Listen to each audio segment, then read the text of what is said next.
అయితే time travel చేసి వచ్చినా అంటావు. అవును తాత. నీకు పొలాలన్నీ మనమే. ఏమ్రా బాలిగా ఇట్లా వచ్చినావు? కృష్ణయ్య గారు 10 ఎకరాల భూమి ఉందండి, డబ్బులు చాలా అవసరం, మీకు 30,000కి ఇచ్చేస్తాను. ఏడా జూబ్లీ హిల్స్. అంత ఉత్తదే, అన్ని రాళ్ళు గుట్టలు. మరి 3,000కి ఇస్తావా? రాదండి, మురళీమోహన్ గారు 25,000 ఇస్తానన్నారు, ఆయనకి ఇచ్చేస్తాను. అయితే ఆ మనిషికి అమ్ముకో.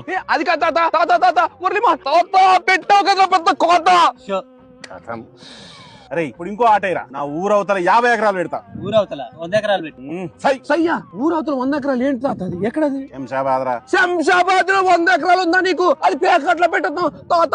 అరే అది అంత ఉత్తదిరా, అన్ని రాళ్ళు గుట్టలు ఏముండయి. అని పెడుతున్నావు కదా పెద్ద పెద్దది నాకు.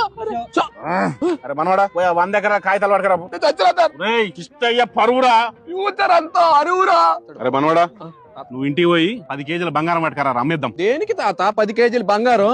ఆ కులపోడు టీవీ తీసుకొచ్చి